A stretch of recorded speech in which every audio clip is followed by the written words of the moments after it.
오늘 우리에게 주시는 하나님의 말씀은 사무엘상 17장 28절에서 40절까지 말씀 우리 교독하겠습니다. 사무엘상 17장 28절에서 40절까지 말씀입니다. 다윗이 군인들과 이렇게 이야기하는 것을 맏형 엘리압이 듣고 다윗에게 화를 내며 꾸짖었다. 너는 어쩌자고 여기까지 내려왔느냐? 들판에 있는 몇 마리도 안 되는 양은 누구에게 떠맡겨 놓았느냐?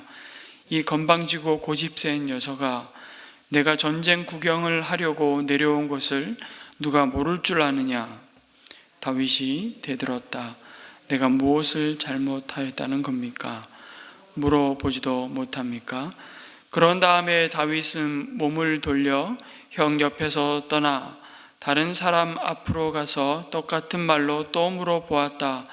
거기에서도 사람들이 똑같은 말을 하였다. 다윗이 한 말이 사람들에게 알려지고 누군가가 그것을 사울에게 알렸다. 그러자 사울이 그를 데려오게 하였다. 다윗이 사울에게 말하였다. 누구든지 저자 때문에 사기를 이뤄서는 안 됩니다. 임금님의 종인 제가 나가서 저 블레셋 사람과 싸우겠습니다. 그러나 사울은 다윗을 말렸다. 그만두어라. 내가 어떻게 저자와 싸운단 말이냐. 저자는 평생 군대에서 뼈가 굵은 자이지만 너는 아직 어린 소년이 아니냐. 그러나 다윗은 굽히지 않고 사울에게 말하였다. 임금님의 종인 저는 아버지의 양떼를 지켜왔습니다. 사자나 곰이 양떼에 달려들어 한 마리라도 물어가면 저는 곧바로 뒤쫓아가서 그놈을 쳐 죽이고 그 입에서 양을 꺼내어 살려 내곤 하였습니다. 그 짐승이 저에게 덤벼들면 그 턱수염을 붙잡고 때려 죽였습니다. 제가 이렇게 사자도 죽이고 곰도 죽였으니 저 할례받지 않은 블레셋 사람도 그 꼴로 만들어 놓겠습니다. 살아계시는 하나님의 군대를 모욕한 자를 어찌 그대로 두겠습니까? 다윗은 말을 계속하였다. 사자의 발톱이나 곰의 발톱에서 저를 살려주신 주님께서 저 블레셋 사람의 손에서도 틀림없이 저를 살려주실 것입니다. 그제서야 사울이 다윗에게 허락하였다. 그렇다면 나가도 좋다. 주님께서 너와 함께 계시길 바란다. 사울은 자기의 군 장비로 다윗을 무장시켜 주었다. 머리에는 노투구를 씌워주고 몸에는 갑옷을 입혀 주었다. 다윗은 허리에 사울의 칼까지 차고 시험삼아 몇 걸음 걸어본 다음에 사울에게 이런 무장에는 제가 익숙하지 못합니다. 이렇게 무장을 한 채로는 걸어갈 수도 없습니다. 하고는 그것을 다 벗었다. 그렇게 무장을 해본 일이 없었기 때문이다. 같이 읽습니다. 그런 다음에 다윗은 목동의 지팡이를 들고 시내가에서 돌 5개를 골라서 자기가 메고 다니던 목동의 도구인 주머니에 집어넣은 다음 자기가 쓰던 무림매를 손에 들고 그 블레셋 사람에게 가까이 나아갔다. 아멘. 블레셋과의 전쟁에 나가 있는 아들들의 안부가 너무 걱정이 되고 궁금하였던 이새의 아버지는 이스라엘 군영의 막내 다윗을 보냈습니다. 마침 블레셋 장수 골리앗이 하나님을 조롱하고 이스라엘 백성을 향해 거침없는 도발을 목격하게 되죠. 그러자 옆에 있던 군인에게 상황을 묻고 들으면서 다윗은 이렇게 말합니다. 저 할례도 받지 않은 블레셋 녀석이 무엇이기에 살아계시는 하나님을 섬기는 군인들을 이렇게 모욕하는 것이냐. 그 마음에 거룩한 분노가 일어났습니다. 그런데 군인들과 얘기하는 막내 동생의 모습을 지켜보던 큰형 엘리압이 화를 내며 다윗을 꾸짖습니다. 한마디로 여기가 애들 장난하는 데인 줄 아느냐는 것이죠. 그러면서 다윗을 무시하는 말투로 들판에 몇 마리도 안 되는 양은 누구에게 떠맡겨 놓고 여기 와서 헛소리 하느냐는 것입니다. 제일 큰 형과 제일 막내의 대화입니다. 물론 삶과 죽음이 교차되는 상황에서 지난 40일 동안 주야로 정말 초긴장 상태에서 스트레스를 받았던 형의 입장에서 막내가 너무 가볍게 이 상황을 바라보는 것 같은 마음에 화가 날 수도 있었을 겁니다. 그런데 가만히 보면 평소에도 늘 다윗은 미운 오리 새끼 취급을 받았던 것 같습니다. 엘리압은 다윗에게 이 건방지고 고집 센 녀석아, 내가 전쟁 구경이나 하려고 여기 왔냐는 말을 듣지요. 다윗 입장에서는 아버지의 심부름에 순종하고 형들을 생각하는 마음에 한 걸음에 달려왔는데 그것도 모르고 화를 내는 형에게 이번에는 다윗도 대들었다고 말씀합니다. 내가 무엇을 잘못하였다는 겁니까? 물어보지도 못합니까? 8 아들의 첫째 형과 막내 사이니 제법 나이 차이도 났을 텐데 다윗도 한 성격합니다. 우리는 여기서 단순히 형제들 사이에 옥신각신 하는 말다툼 정도로 이해하고 이 상황을 넘어갈 수도 있는데, 사실은 엘리압의 모습 속에서는 헛된 분노를 우리 보며, 반면에 다윗의 모습 속에는 하나님이 그 마음에 심어주신 거룩한 분노를 보게 되죠. 그것이 대조되고 있는 모습이 계속 이어져 갑니다. 자신이 살아계신 하나님의 군대라는 그 영광스럽고 놀라운 신분, 그 정체성을 망각하자 그들을 사로잡은 것은 다른 것이 아니라 두려움이었습니다. 군인으로 싸움터에 나와 있지만 그들이 사울왕의 군대이기 이전에 살아계신 하나님의 군대라는 그 확신과 믿음을 저버리자 그들의 모든 시선은 골리앗의 몸집과 무장한 칼과 창만 보였던 겁니다. 그런데 다윗이 나타나 잠자고 있는 사람들에게 찬물 한 양동이를 퍼붓고 깨우고 있는 것이죠. 정신 차리라고, 이 사람들아, 그 말이 어찌 이 할례 받지 않은 자가 살아계신 하나님의 군대를 모욕할 수 있냐는 바로 그 말입니다. 그 수치를 받고도 어찌 가만히 있을 수 있냐는 것이죠. 하나도 틀린 말이 아니었습니다. 전국을 찌르는 말이었습니다. 그래서 엘리압은 더 화가 났는지도 모르겠습니다. 우리도 다 알고 있어.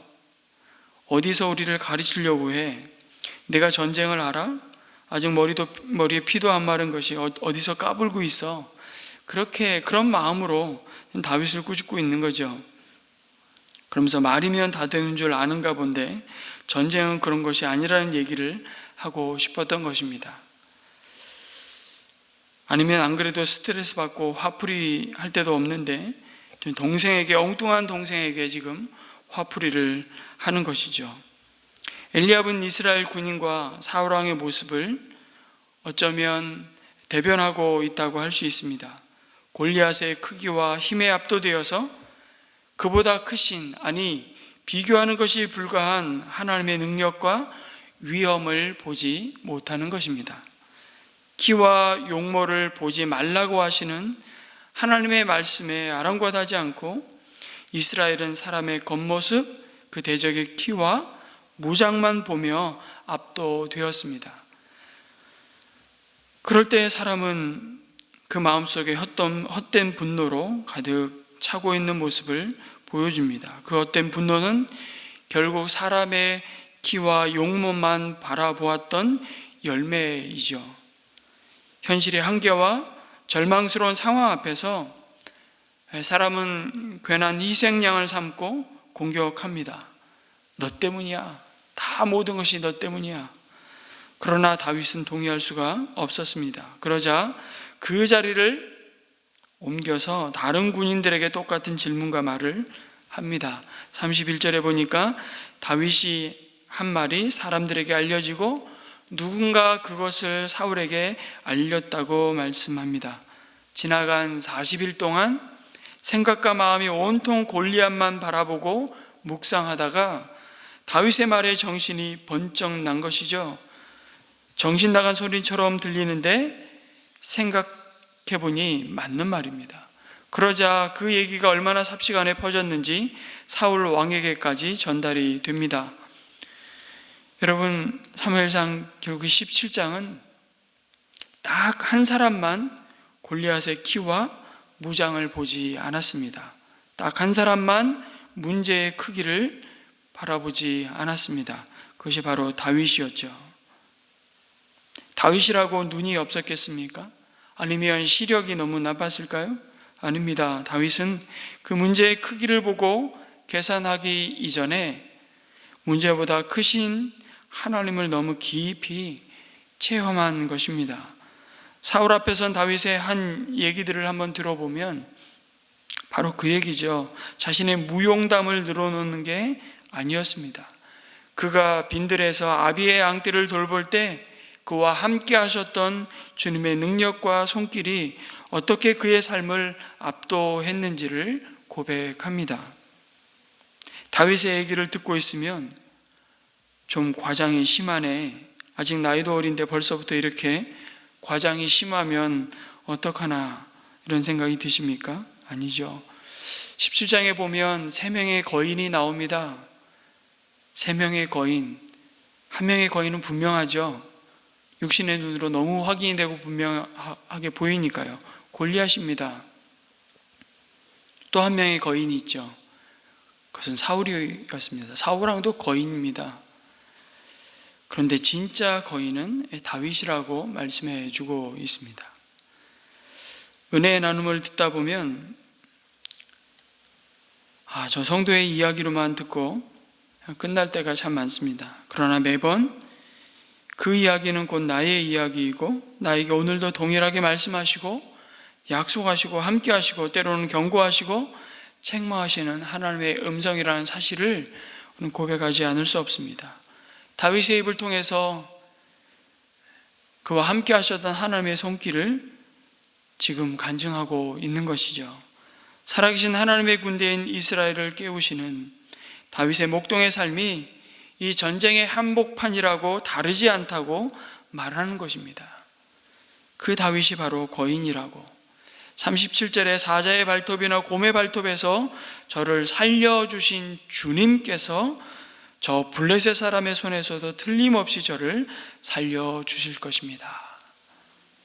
놀라운 것은 이 17장에서 다윗의 이름이 정확한지 모르겠지만 40번 언급됩니다. 다윗. 하나님은 계속해서 그 이름을 부르는데, 여러분들은 골리앗이라고 계속 말하지만 골리앗의 이름은 2번밖에 불리지 않습니다. 전부 다 저 블레셋 사람이에요. 그냥 저 블레셋 사람. 하나님이 바라보시는 상황과 눈의 육신에 보이는 대로 바라보는 그 문제만 바라보며 압도당하는 믿음 없는 이스라엘 백성들의 모습을 대조해서 이렇게 표현하고 있는 거죠. 하나님이 진짜 거인이라 말씀하시는 다윗, 그 이름을 기억하고 있고 그 이름에 나의 영광스러운 이름을 두었다라고, 아무도 보지 않는 광야에서부터 나는 그와 함께하며 그의 생애 가운데 믿음으로 행했던 그 다윗의 수고 가운데 어떻게 일해 오셨는지를 하나님이 드러내십니다. 그러면서 다윗은 하나님의 백성의 눈이 골리앗에게 사로잡히는 대신 하나님께 사로잡히기를 택해야 하는 그 문제에 사실은 직면하게 하시는 거죠. 골리앗이라고 하는 악에 의해 우리의 마음이 사로잡히고 우리의 사고방식이 좌우되며 우리의 반응이 결정되는 순간 우리는 더 이상 선한 것과 하나님이 우리에게 약속하신 그 아름다운 것을 볼 수 없게 된다는 사실을 말씀해 주십니다. 골리앗을 보면서 모든 이스라엘 백성들이 40일간 공포와 절망적인 시간이 어떻게든 지나가기를 바라고 있을 때 다윗은 그가 어쩌면 생각하고 싶지 않고 지워버리고 싶을 수도 있는 그 광야, 참 지루하고 지긋지긋한 목동 생활을 떠올린 것이 아니었습니다. 그것이 아니라 하나님이 함께 하셨던 그 거룩한 경험을 그 거룩한 기억을 그의 가슴 깊이 간직하고 있었던 것이죠. 우리는 우리의 과거를 어떻게 기억하고 있습니까? 후회하며 원망하며 여전히 신세 타령하고 있지는 않습니까? 아니면 하나님이 주셨던 은혜를 세어보고 계시는지요? 여기까지 나를 도우시고 인도하셨던 에베네셀의 하나님을 찬양하고 있습니까? 그것이 우리의 힘이라고 말씀하십니다. 그것이 오늘 우리를 승리케 하시는 우리 믿음의 토양이라고 말씀하시죠. 설령 그것이 내 삶을 참 피곤하게 했고 지워버리고 싶은 상처밖에 없는 과거일지라도 그 과거는 오늘 나를 나되게 하신 하나님의 계획 속에, 은혜 속에 있었음을 인정하게 하십니다. 그럴 때 오늘 우리는 그 속에서 하나님이 그 연약함까지도 들어서 사용하시는 거룩한 도구가 될 것입니다. 그런데 골리앗과 싸우겠다고 나서는 다윗에게 사울왕은 자신의 군복과 노투구 그리고 갑옷을 입힙니다. 다윗을 염려하는 마음이었겠지만 골리앗만 보고 하나님을 보지 못하니까 지금 엉뚱한 일을 하고 있는 겁니다. 다윗은 그 군복 위에 사울의 칼을 찾습니다. 왕의 칼을 휘둘러 봅니다. 그것만으로도 다윗은 출세한 겁니다. 폼나 보였을 겁니다. 옆에서 바라보던 형들은 제가 어쩌려고 저러나, 간이 쫄여서 감히 말도 못하고 아마 있었을 텐데요. 그런데 다윗은 시험적으로 걸어보더니만 모든 무장을 해제합니다. 자기를 보호하고 지켜줄 것이라고 모든 사람이 생각하는 그 무장을 버립니다. 과감하게. 그리고는 손에 막대기를 가지고 시내에서 매끄러운 돌 5개를 골라 주머니에 넣고 손에 물매를 가지고 골리앗에게 나아갑니다. 다윗은 하다 보면 어떻게 되겠지, 그런 마음으로 갑옷을 벗은 것이 아니었습니다. 이미 다윗은 자신이 정말 잘할 수 있는 무기가 무엇인지를 알았던 것이죠. 그리고 광야에서도 맹수의 공격으로부터 양떼를 지키기 위해 연마한 싸움 기술이 있었습니다. 다윗은 순간 열받아서 충동적으로 골리앗 앞에 섰던 자가 아니었습니다.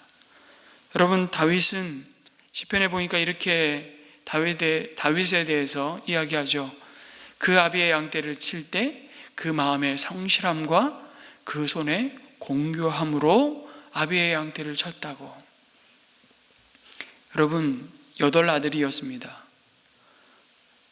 근데 막내가 그 몇 안 되는 양을 돌보기 위해서, 그것도 자기가 애지중지 키워서 자기 재산이 될 양도 아니고 아버지의 양을 키우는데, 여러분, 막내가 그거를 늘 아침 새벽같이 일어나서 들판에 나가 그 양의 꼴을 먹이는 다윗의 모습을 가만히 생각해 보면 참 웃기는 일입니다. 형들은 다 어디 갔나요? 늘 3명만 언급이 됩니다. 엘리압의 그 3명. 그 아들의 이름은, 그 아들들은 사울을 쫓은 거죠. 출세를 위해서. 몇 안 되는 아비의 양떼를 돌보아서는 답이 안 나온다고 생각하고, 그 나머지 밑에 형들도 전혀 언급이 되지 않습니다. 그러나 다윗은 성실하게 그 하나님이 허락하신 그 삶의 일상을 살았다는 것이죠. 그리고 혹이라도 짐승에 의해서 물려가면 그걸 쫓아가서 그 입에서 그것을 건져내는 그 손의 공교함을 그 광야에서 길렀던 다윗을 하나님은 주목하셨던 겁니다. 그것이 마음의 성실함을 가지고 아비의 양떼를 지켰던 매일매일의 순종을 통해 광야에서 다듬어졌던 실력이었습니다. 하나님이 자기를 부르신 그 자리에서 다윗은 충성을 다했습니다. 여러분, 주의 일이 따로 있는 것이 아닙니다. 성별된, 구별된 거룩한 주의 일이라는 것은 없습니다. 저와 여러분 앞에 있는 그 일을 하시면 됩니다. 어떤 일을 하시든지 그 일을 하나님의 마음으로, 그 주님의 심정으로, 하나님의 원리로 행하면 그것이 바로 주님의 일입니다. 주의 일이 따로 없으니 주를 위해 따로 준비할 것도 없습니다. 다윗이 양을 치면서 사자나 곰을 쫓으면서 돌 던지는 일이 후에 하나님 앞에 크게 쓰임받을 것으로 다윗이 예상했을까요? 전혀요. 예상하지 않았습니다. 따로 준비한 것이 아니라 자신의 삶을 그저 성실히 살았을 뿐인데, 그때 하나님이 그의 행한 일들, 그의 경험들, 그의 순종을, 그의 배움을, 그의 능력들을 하나님의 일에 적절하게, 하나님의 때에, 하나님의 타이밍에 사용하셨던 것입니다. 이것이 거룩한 일상입니다. 오늘 아침 이 다윗과 함께 하시던 하나님을 묵상하며 이런 기도를 하나님 앞에 먼저 올려드렸으면 좋겠습니다. 하나님의 살아계심을 말로만 또는 지식으로만 알고 살아가는 자가 되지 않게 해주세요. 다윗이 자신이 처한 양을 치는 자리에서 하나님의 살아계심을 늘 경험했던 것처럼 오늘 저희들의 일상의 삶 속에서도 하나님을 만나고 하나님의 살아계심을 체험하기를 원합니다. 오늘도 여러 두려운 상황들이 여전히 우리 앞에 놓여 있지만 다윗처럼 하나님이 구원하실 줄 믿는 믿음으로 그런 시간들을 잘 넘어갈 수 있도록 저에게 믿음과 용기를 주시고, 문제만을 바라보는 것이 아니라 그 문제보다도 언제나 크신 그 하나님을 주목하게 하여 주시옵소서. 진정 두려워할 대상인 하나님을 경외함으로 사람을 두려워하지 않는, 그래서 진짜 하나님이 우리를 진짜 거인으로 세워가시는 그 하나님의 구속의 구원의 역사 가운데 우리의 삶을 정말 값지게 하나님이 쓰시기에 잘 길들여져 가고 사용되는 그런 삶이 될 수 있도록 기도했으면 좋겠습니다. 우리의 자녀들을 위해서 그렇게 기도해 주시고, 특별히 이 나라 이 민족을 위해서 오늘 수요일에 함께 기도합니다. 참 어려운 때를 또 지나가고 있는 이 나라 민족 가운데 특별히 세운 지도자들 가운데 주의 자비와 긍휼을 베풀어 주시고 하나님을 두려워하게 하시고 백성을 섬기는 지도자들로 세워주시기를 위해서 기도해 주시기를 부탁드리면서, 선교사님들을 위해서는 특별히 아프간 땅에 지금 대학 입시 과정에서 하자라족에 대한 테러가 지난 금요일에 또한 발생해가지고 수십 명의 여학생들이 목숨을 잃었습니다. 지금 예전에 탈레반 정권 시절에도 하자라 종족에 대한 아주 심각한 종종 말살에 가까운 테러가 일어났는데요, 지금 그 일이 다시 일어나고 있는 상황입니다. 여러분, 아프간을 위해서도 특별히 우리 하자라 종족과 또 선교 한글 어학당 사역을 계속 이어가는 우리 지체들을 위해서도 함께 기도해 주시기를 부탁드립니다. 우리 개인의 기도를 하시고 자유롭게 돌아가시겠습니다.